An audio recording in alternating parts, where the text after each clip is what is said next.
perpetual pendulum, a force of motion to move 2 points within one movement, a push in the pool that justifies a projection, and what is sought through its subjects provides a compass by its objective simplicity in the magic of physics.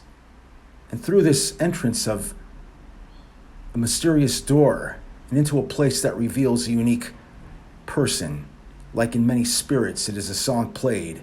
as a natural pattern of an original creation drawn from one's own character, and presence swings from passion to silence, and inquiry acts to move areas constantly within thoughts, and impeding a process of intimating some understanding of a presence and a conscious control of a projection and portrayal of how we see ourselves and how we move outside ourselves in the depth of logic and realm, and how this could subsidize the profits and dividends of what we hold stock in our own selves.